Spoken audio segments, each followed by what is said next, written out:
This is the Everyday AI Show, the everyday podcast where we simplify AI and bring its power to your fingertips.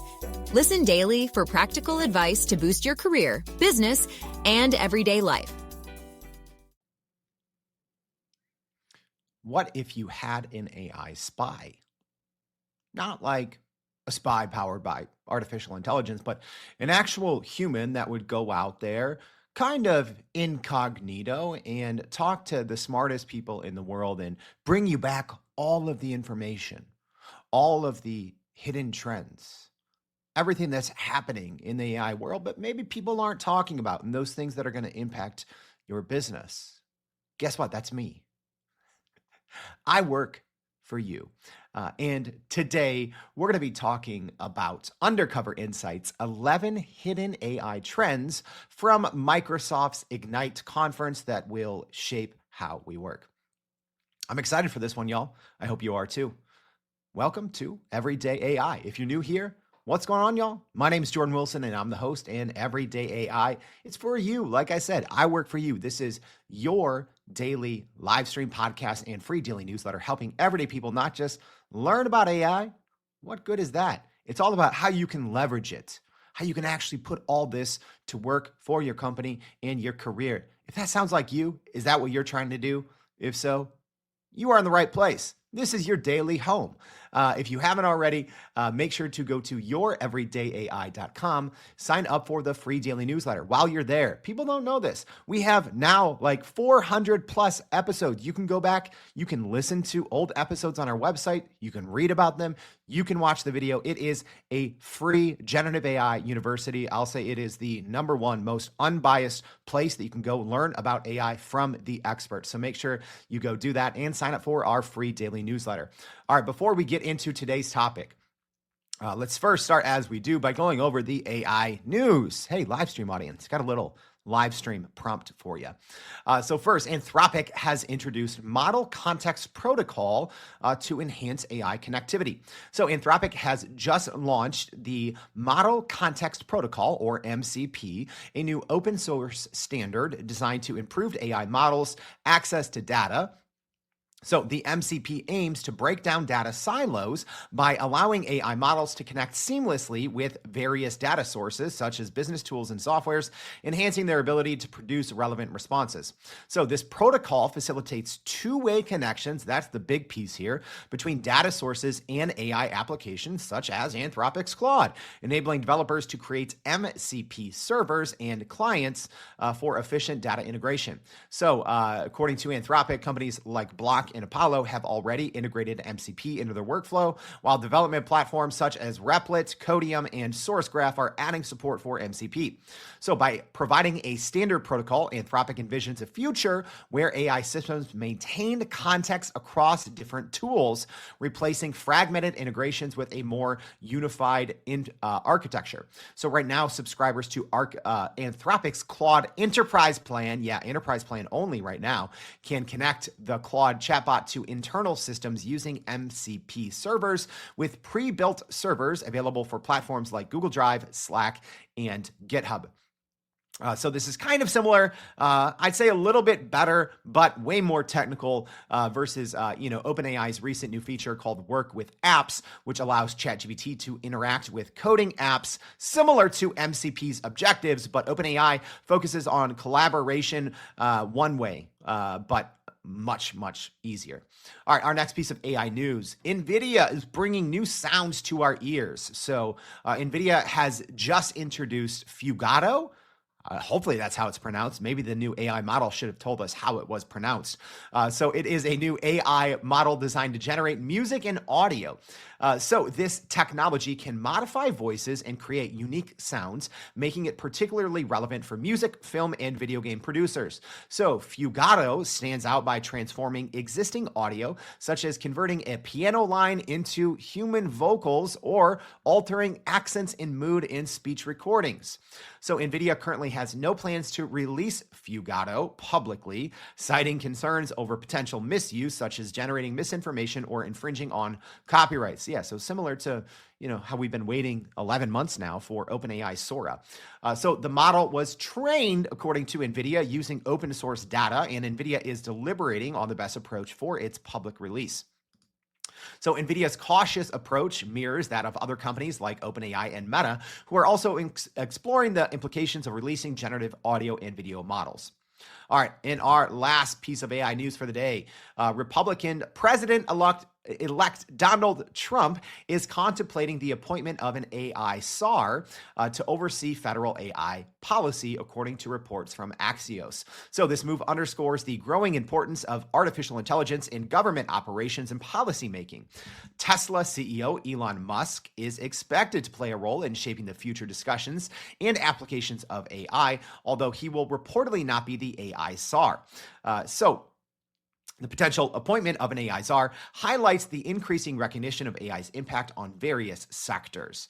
All right, so make sure to sign up for our daily newsletter. We'll have more on these stories and a whole lot more. All right, let's get into it. So if you don't know, I was at Microsoft's conference last week. So their big once a year conference. It was called Microsoft Ignite here in Chicago. So first, thanks to We Communications and Microsoft for hosting us at the Microsoft Ignite event. And there was more than 10,000 people there from all over the world. But I would say these are really the leaders in technology and really shaping the future of how we work. So, it's obviously not just Microsoft. And I probably met with a few dozen or talked with a few dozen Microsoft people, product managers, people, VPs, right? A little of everyone, but also, every single big company, I'd say almost every single big company in the world was there, right? So, NVIDIA, IBM, consulting companies like EY, right? It's really a who's who of the business world and the tech world and the AI world. So here's kind of what I did. When I'm talking about undercover insights, like what the heck is that? Well, I'm lucky enough to get invited to some of the biggest conferences in the world, like Microsoft Ignite, right? NVIDIA's GTC, the AI Summit, right? I'm very lucky. People invite us out to attend these conferences. They want to hear, feedback, all that good stuff, right? But when I go to these conferences, I learn from zero, all right? What that means is it's kind of like I go undercover, right? A lot of times I'll go up to a booth or a person, probably knowing a decent amount about that thing already, but I'm like, explain this to me like I know nothing, right? That's what I call learning from zero. I think it's important. Even for someone like myself that literally talks about AI every day, I've been able to talk to the smartest people in the world about AI. I start from zero. So that's what I mean by going up undercover. Right?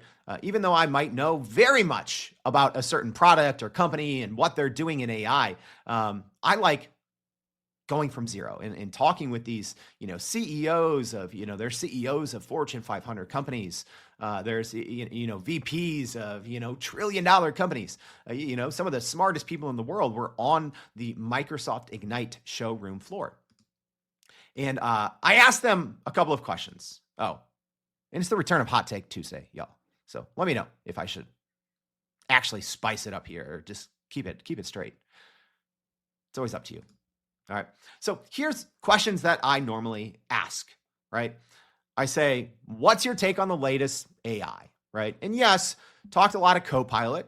Microsoft Copilot announced more than 90 new AI features, some of them small, some of them huge. So I was talking with a lot of people, Microsoft and others, about the latest in AI. So not just the latest in Copilot, right? I'm talking Gemini, I'm talking OpenAI, I'm talking Claude, right? I'm talking Runway, Midjourney, right? Every single big, AI tool. I'm asking people about that. And then number two, I'm saying, what are people asking the most about?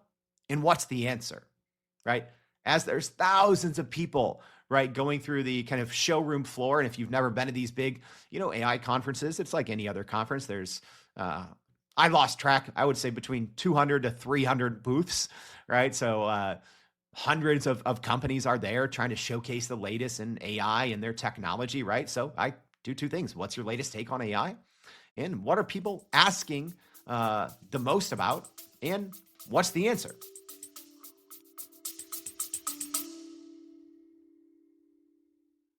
Are you still running in circles trying to figure out how to actually grow your business with AI?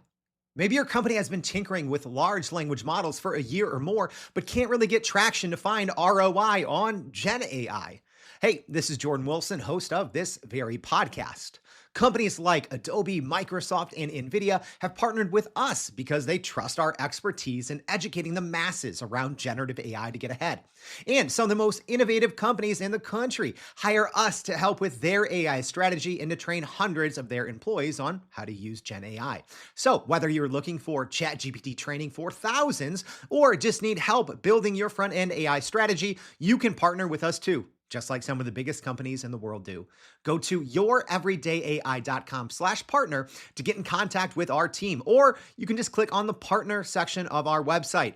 We'll help you stop running in those AI circles and help get your team ahead and build a straight path to ROI on Gen AI.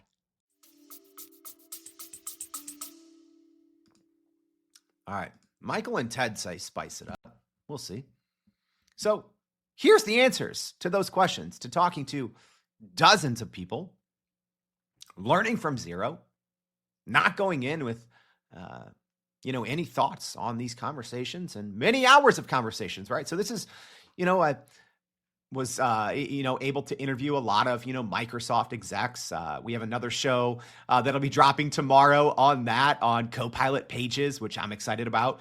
Was able to also have a conversation with the global head of generative AI at Coca-Cola, right? So we'll be releasing that episode soon as well. So yes, I did have kind of, on the record, off the record, conversations with some pretty big names in AI, but then also, like I said, just dozens of just industry leaders. And these 11 insights, these 11 trends are things that really stuck out to me. So these aren't necessarily predictions, right? I'll probably do a big prediction show for 2025, but these are some of the biggest trends that I spotted.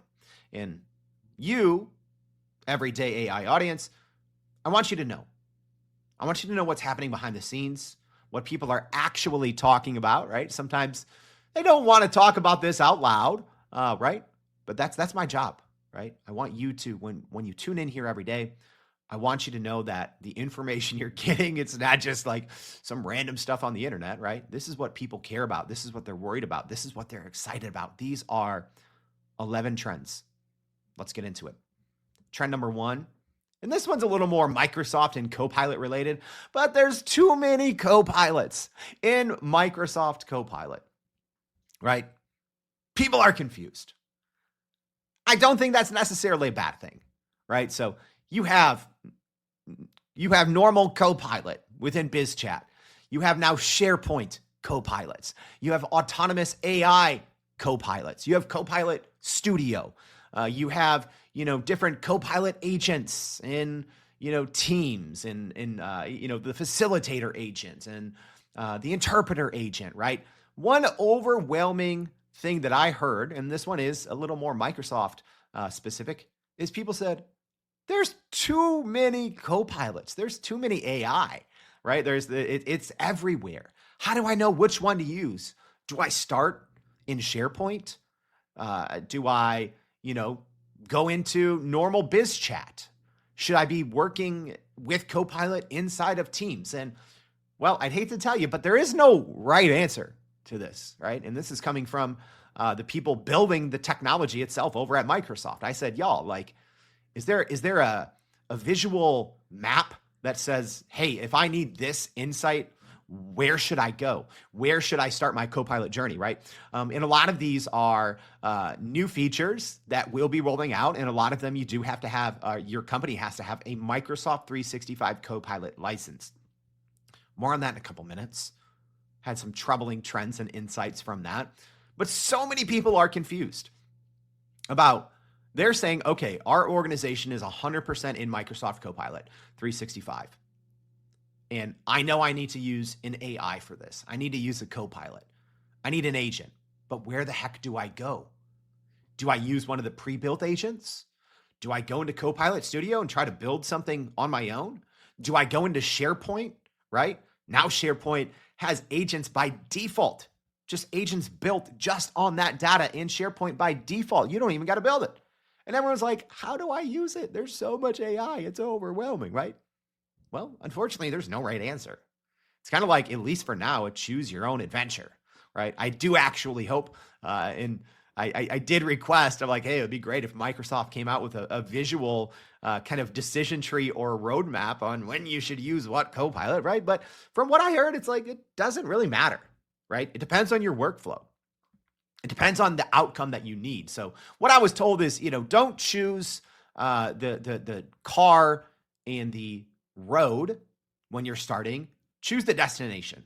Say, what do I want to accomplish with AI inside of Microsoft Copilot, right? And let that be kind of your GPS in terms of where do you start versus trying to start in a specific place and get to a specific outcome. So let the outcome be your guide. And, hopefully that will make much more sense in the coming weeks and months as a lot of these Copilot features are fully rolled out, right? So some of them right now are in private preview. Some of them are in public preview. Some are, generally available. We did a whole show on that last week on some of the highlights of these 90 plus new AI features, but it really just depends. All right. Hey, shout out Nisiani. All right.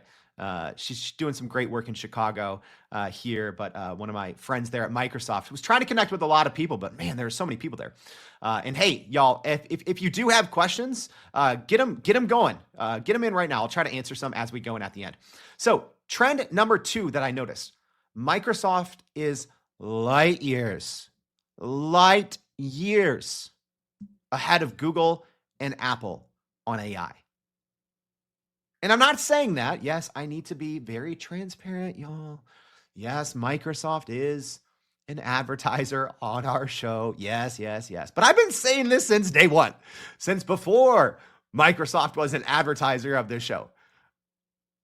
Google and Apple are so far behind. It is scary.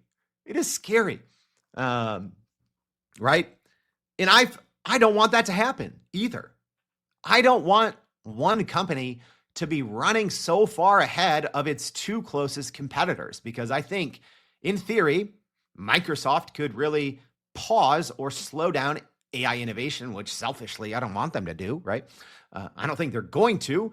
I mean, look at what was announced at this conference. And not only that, Microsoft announced a huge wave of AI announcements like 6 weeks before, right? So they had their wave 2 announcements, which we covered on this show. So it's not like Microsoft is slowing down AI innovation, but they could if they wanted to. I mean, they're literally lapping people in in a mile race, right? Like you run around the track 4 times here in the US, they're already lapping their competition. It is not even close. All right. But like I said, it's also a little troubling how far behind others are. Google's go-to-market for AI is disjointed as it can be, right? Google has fantastic standalone products, right? Google AI Studio, spectacular, right? It's for developers to go in there. It's like a sandbox, right? It's free, but Google trains on your data inside AI Studio. But that's the only place you can use, unless you're using the API. But if you're using the Gemini chat on the front end, you're using a model that's usually between, 6 to 9 months old. Google, it is so hard to use Google's AI, Google's Gemini AI, right? Apple, I mean, we don't even need to talk about them, right? Like Apple, it's the equivalent if a company right now just came out with an MP3 player, right? Like, look at our new MP3 player. It's like, yo, that's decades old. Apple is so far behind, right? And not that this is what this is about. And full disclosure, right? I own stocks in all these companies. So, I'm not trying to influence or impact anyone's, investing decisions. But I do think you have to pay attention to how Wall Street, and how the general public is valuing these companies when it comes to AI. And I don't know, I'm scratching my head. Because Apple, I mean, all 3 of these companies, Apple, Google, and Microsoft, have over the past 2 years have seen, pretty much, I will say they're all going up, right? They're all going up. above market averages over the last 2 years. But that's kind of surprising to me because so much of these companies, their public sentiment, what's happening, in their earnings calls, right? Everyone just has to use the word AI, large language models, agents, as many times as possible, right? And then they see how their stock reacts. I don't understand. I don't understand why, right? As an example, Apple and Google are still trending at the same upward trajectory in terms of, Wall Street projections and public sentiment as Microsoft. Because Microsoft is running that 1 mile lap on the track with a jetpack, right? And right now, Google's just running without a jetpack, and Apple is intentionally putting quicksand in front of its path. What we have right now in Apple intelligence is dumb. It is. It's literally technology that was available 4 years ago. These are these great new AI announcements that we're getting from Apple 4 years behind, right? And I've had people at Apple confirm that to me off the record, FYI. All right. Let's get going. We got a lot to get to here. 3, there's a huge debate right now, and this one is a little more Microsoft specific, on seats, right? So think of large enterprise companies, right? Let's say your company is pretty big, Fortune 500 company. Let's say you have 10,000 employees, right? Companies are still saying, we're going to wait this. We're going to wait this. We're not going to give everyone, Microsoft 365 Copilot.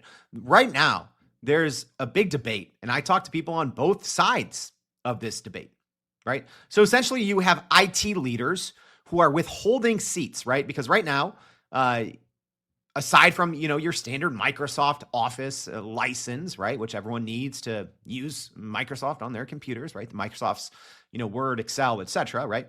But you need an additional Microsoft 365 Copilot license, right? So to use all this AI, you have to pay another $30 a month per user, right? So I understand.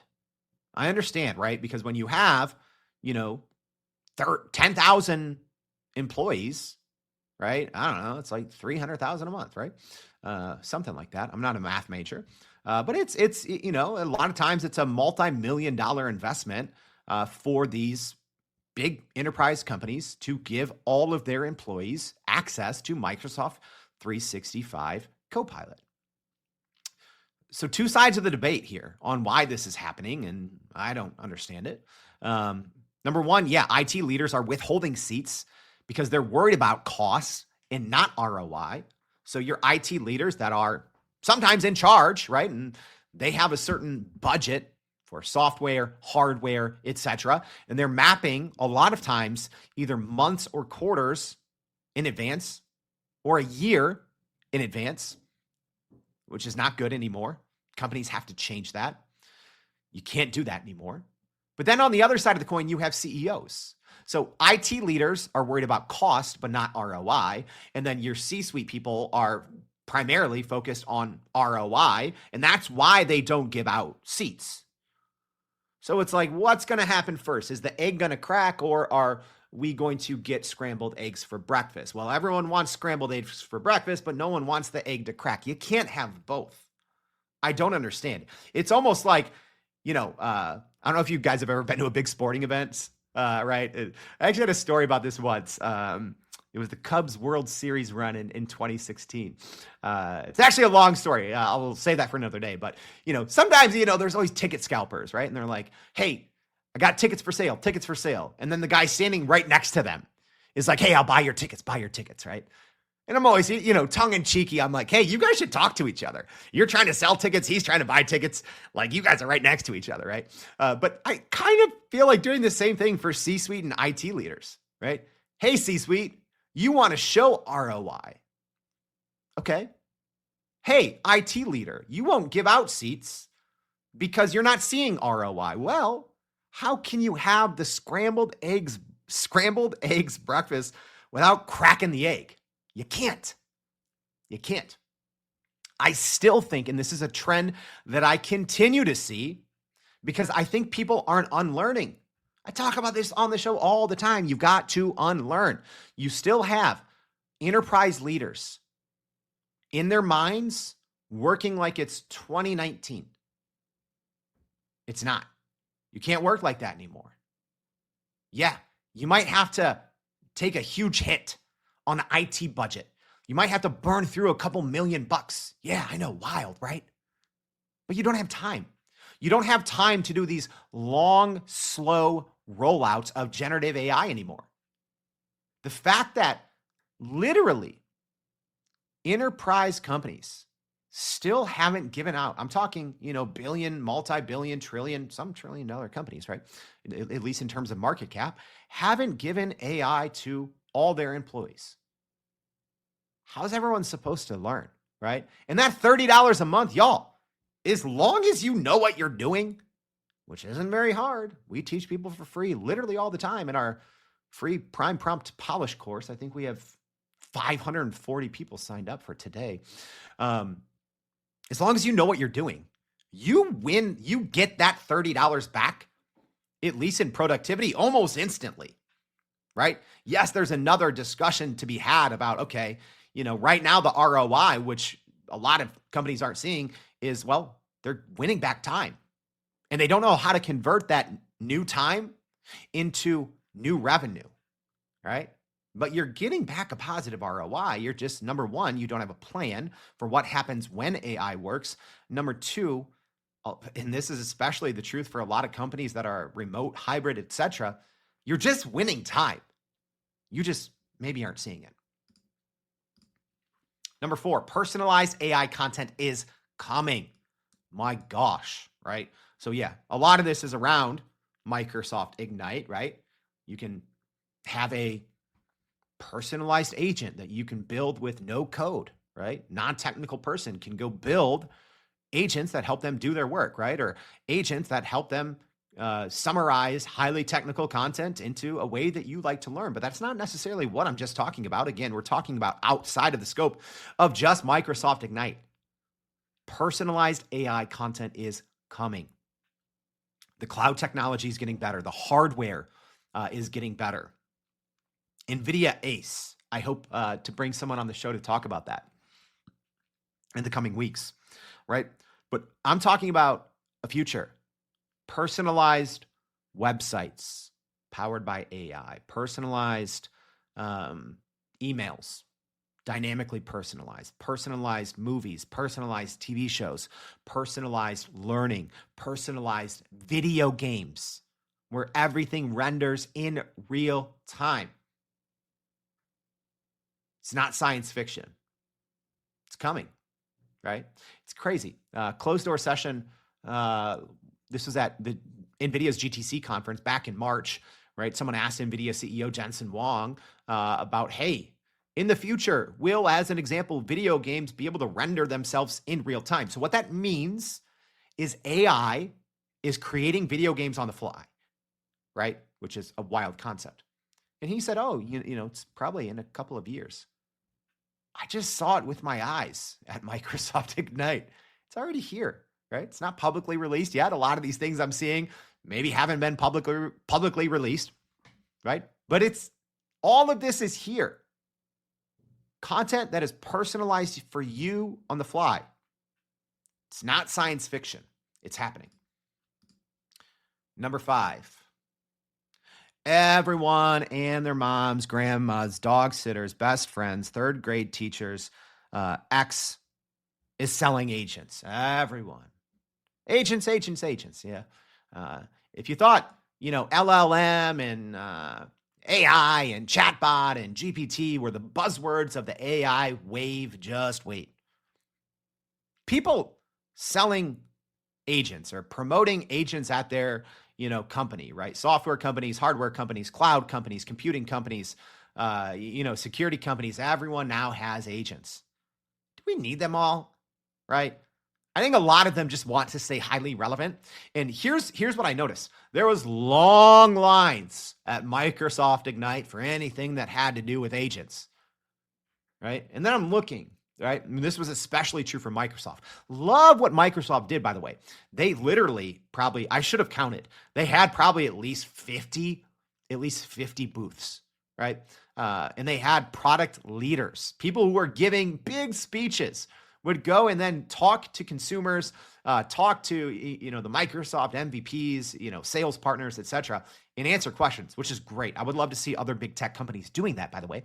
But when you can go up there and you're seeing, as an example, right, someone who can literally tell you anything about Microsoft security or Microsoft's data governance, right? And no one's there. And then you have a line of 15, 20, 30 people. There was a couple of times I'm like, wait, is like Microsoft CEO over here? Like, what are all these people gathering for? It's just because everyone only cares about agents. And I get it. It's the sexy thing of the fourth quarter, agents, right? But even companies that I think have no reason to be building or promoting AI agents, yeah, they're doing it. So I think this is going to be kind of like the GPT wrappers of 2022 and 2023, when all of a sudden every startup company, we do AI, right? And then OpenAI or Microsoft or Google or Anthropic releases one new feature to their AI chatbot platform, and that company becomes useless, right? And okay, well, they were just a thin wrapper for something. So now I think that's what we're going to be seeing with agents. Companies, services that you think have no reason to be promoting agentic AI, yeah, they're all doing it. So get prepared for that. A bunch of needless agents, which I think is probably bad for adoption, because you're just going to be seeing agents everywhere, and we're going to become numb to the potential power in business transformation of agentic AI because we're just going to see it everywhere, right? It's like when your nose becomes nose blind to the smelly odors in your room because you just become used to it. You become desensitized. I think that's where we're already going to be with agents here in a few months. All right. Trend number six. Small Copilot AI features will have a bigger impact off the bat than the big AI features. All right. So I would say the two biggest kind of headline grabbers of Microsoft Ignite, both the conference and what people were talking about on the showroom floor, was Copilot Studio and autonomous agents, right? And if you care about that, we did have the VP of AI and Agents, Ray Smith, on the show last week. Fantastic interview, by the way, so make sure you go listen to that. But I don't think when we look in the coming months, I don't think that's going to be the most impactful AI that we see from Microsoft. It's going to be some of these smaller features, all right? Because most people, even though it's no code, right? Copilot Studio is no code. It works with all your data dynamically. There's some low code options, but you don't have to be a technical person to go in and build an autonomous AI agent powered by the most powerful large language models in the world that works with your data dynamically and can make decisions on your behalf. That's crazy that is here right now. But it's also maybe even crazier that that's not the thing, I think, at least right away, that is going to provide the biggest returns. It is the smaller AI offerings from Copilot, all right? Actually, sometimes I do this. Go ahead. I actually created a whole list of the 5 AI features or AI tools from Microsoft that I think in the short term are going to be bigger than AI agents and bigger than Copilot Studio's autonomous agents. All right. So share this show. All right. So if you're listening on LinkedIn or Twitter, just share it. Reach out to me. Say, I shared the show. All right. And if you're listening on the podcast, we always put the links to those things. So share those and I will give you those 5 things. I didn't want to put them in today's show because it would have made the show longer by like 30 minutes and I already got to go quick. All right. Number 7, trend that I noticed from Microsoft Ignite: simplified stories sell AI implementation. And I do think this is like, duh, right? As a former journalist, I should know this. Stories sell, right? People learn through stories. I think over the first kind of 2 years of this quote unquote generative AI wave, things have gone too technical, right? People are looking too far into the future. They're aiming too big. right? I think simplified stories, simplified use cases of generative AI, of large language models are what every single company needs. All right, so I'll probably get this person from Microsoft on the show, but someone there shared a great use case, an example use case for small businesses. So the example was, a paper company, right? And it was showing in how in Copilot Studio, and she kind of built, an agent live and or kind of showed how it was built. But it's the example of, okay, a customer, small business owner gets a long email from someone buying office equipment, right? A bunch of chairs, paint, paper, etc. And said, hey, what do you have? Do you have all this, right? And generally, right, if you're the owner of a small business or if you're in charge of sales or whatever, you get an email like that. There's a series of probably 4, 5, 6, 7 manual tasks that you have to do. And there's a lot of back and forth communication. But, she went through and said, hey, when you use Copilot Studio, here's how you can connect it to your database. Here's how I can stay up to date. It's going to automatically, you don't even have to read that email. It's automatically can either send it or create a draft for you, and it can bring all that data in real time, right? It's a great use case. I think a trend that we're seeing right now in AI implementation for companies that haven't successfully done it is they're thinking too big, right? They're trying to see 40% productivity gains across the organization. They're trying to fine-tune their own models, right? As their first major AI implementation of 2024. Start simple. You have to start simple. You have to be able to measure something that people kind of hate doing, right? These mundane, manual tasks. Yeah, I said the word manual twice there. Number 8, even experts can't keep up with the latest AI advancements and the latest models. All right, here's what I mean by that. And this is actually, I think it's a humbling situation or a humbling experience for all of us, right? I was like, wow, that's crazy. All right, yeah, I talk about AI every day. I write about it every day. I read about it every day. Sometimes I don't sleep, right? And being able to go and talk to different experts at different companies and people saying, yeah, I can't keep up with AI, right? Some of the biggest companies in the world, they're saying I can't keep up. I think having that approach is important, right? We're all in this together, right? No one out there has 20 years of experience in large language models. This is a new game. And I think understanding for all of us out there that even the experts can't keep up because there's usually dozens of noteworthy updates every single day. But we're all rushing there. We're all trying to figure it out. No one can. That was a surprising trend that I heard, right? Talking to experts and again, learning from zero. So not going up and saying, hey, I saw, this, and this happen in your industry. I saw your competitor release this yesterday. People can't keep up, right? So you could look at that as a downside, or you could look at that as your competitive advantage. Shameless plug, listen to us every day. Read our newsletter every day. It's a cheat code because then you can be smarter than even the experts in many cases, right? Because people kind of get stuck in their well of experience or their well of expertise, and then they lose sight of what's going on the surface, right? So with everyday AI, you can stay up to date there on the surface. But even the experts are building faster than they can keep up with. All right. Number 9, couple more. Everyone's more worried about the cost than learning, right? Most, and this is a trend I saw, people don't care about understanding AI. They don't want to read about it. They don't want to sandbox it. They don't want to go side by side and, compare, different outcomes and really have, conversations. They don't want to break things. They don't want to reverse engineer things. They want to click one button and watch money pile up. It's not how this works. It's not how this works. There's been this huge paradigm shift, right? And I don't know.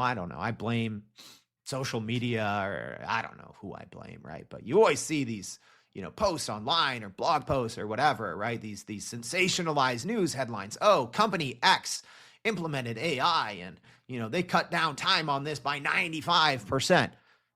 So companies just are looking for an easy button. There's no easy button in AI, although once you learn, you're just in a room full of easy buttons, right? But you've got to almost build that easy button yourself. People care more about the cost. Oh, how much does this cost? How much does this cost? Never. No one's ever asking, how does it work? What can this do for us? Everyone's, how much does this cost? How can we scale this, right? What if it's the wrong solution? And I get it. Number 8 and number 9 here relate to each other, but it is this breakneck pace of people just wanting to keep up. They're like, 10 new options were released today. What does each one cost? All right, let's go with this one. Go. No. You got to learn. You got to learn. You got to look under the hood. You got to understand the road. You got to understand the map. I think augmented learning is the separator for businesses. All right? Because you have to learn the 101 before you can profit off the 202, right? Think of it like college. You got to take those 101 classes so you can have a baseline understanding. If you want to be an expert, if you want your business to succeed, if you want your career to thrive, you got to understand the basics. 2 more, 10. For our technical friends out there, a trend that I noticed, compute, inference, and training costs will fall. I know right now there's this hot topic debate of, AI is hitting a wall, right? No, it's not. It's not. It's literally not. That's just something that, gets clicks online and gets attention and gets comments. AI is not hitting a wall because compute, inference, and training costs are falling faster than ever, right? So a trend that I'm seeing now across the board is kind of this chip shift mentality. All right. Yeah, I know this is a little technical, but for the most part, so many of the AI tools that we're using today, right? They were probably first conceived and first built on GPUs, right? General purpose GPUs, which is not necessarily the best thing. So a lot of these tools and a lot of the underlying technology of thousands of tools was originally built and trained by using a lot of general purpose GPUs, which essentially, to put it simply, right? And sometimes I oversimplify things. So, the accuracy for the 1% might not be there, but for everyone else it is, right? We've essentially, over the last, I'll say from, 2015 to 2023, we're using a lot of general purpose GPUs, which is not always the best thing to do, right? So now we've seen over the last year, and I think it's really ramping up, this increased attention to compute, inference, training costs, and even on-device AI, right? So now instead of companies using general purpose GPUs, which is sometimes wasteful, sometimes slow, and sometimes limiting on the potential of whatever, AI it is that the company is building, now there's a shift.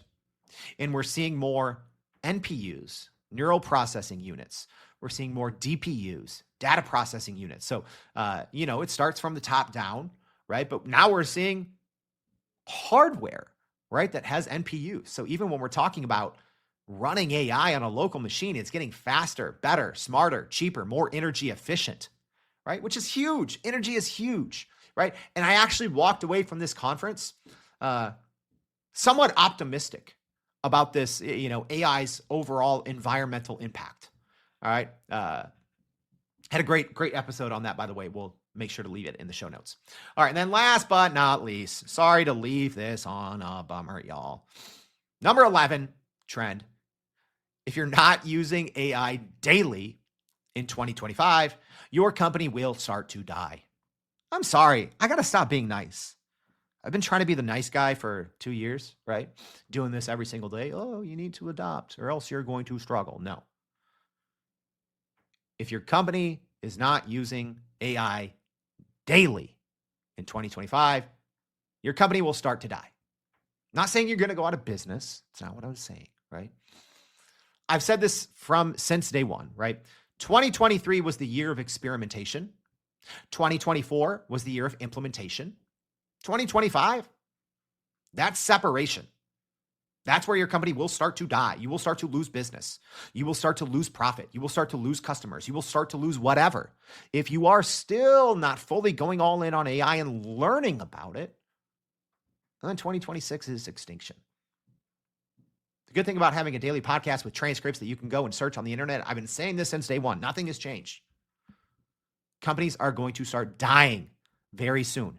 If you are still, as an organization, especially here in the US, let me preface that, US-based organizations where it is the Wild West, use as much AI as possible. No laws, no rules, no regulations.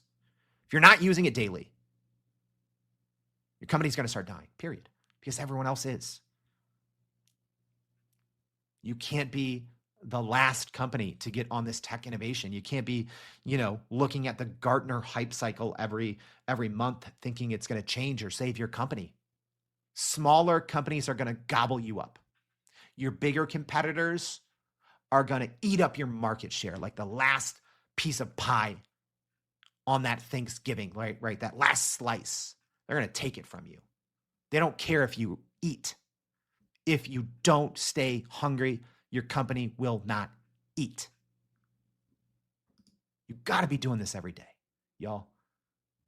I think I'm going to stop being nice. Sorry. 2025, you're going to have mean guy Jordan. All right. And that's not just me, right? We talked about this before. There was a very, famous and very helpful study in the Harvard Business Review. They just showed jobs, right? They're like, oh, yeah. Everyone says, oh, AI is going to create more jobs, then it's going to take away. And that was the premise of my first ever episode of Everyday AI, like almost 2 years ago. And I said, no, that's not how it works. All right, now we're finally seeing, because it takes a long time to get this data, like, no, that's not what's happening here. AI is taking away more jobs than it creates. Yes, AI is going to create tens of millions of jobs that we don't know will exist in the coming years and decades. But in the short term, it is taking away jobs. Right? And again, not trying to end this on a pessimistic note. So let me twist this. If you're listening to this, you're already ahead. If you implement this, you will not just survive, you will thrive. All right. That's it, y'all. I know a longer one today, but someone said, bring the fire. So I had to sip the coffee, crank up the temperature a little bit. So I hope this was helpful. So these undercover insights, 11 hidden AI trends. I know they were all over the place, but so was the conference, right? There's a lot of Microsoft that we talked about today, but talking to big consulting companies, technology companies, AI companies, healthcare, automotive, transportation, right? Like every single sector. I talked to dozens of people, and I wanted to deliver you all what I'm seeing, where this is going. So I hope this was helpful. So if you haven't already, I did kind of promote this and tease this, right? So if this was helpful, share this, please, right? People are always like, oh, Jordan, what can I do? I listen to you every day. Share this thing, Share this thing, y'all. So if you are listening here on LinkedIn or maybe on Twitter, just go ahead, click that repost button, tag someone in the comments, whatever, then send me a message. And I'm going to put together a quick little, probably video on the 5 smaller Copilot AI tools that I think will make a bigger impact sooner than these marquee, autonomous agents Copilot Studio. I have 5 of them. All right, so please share this.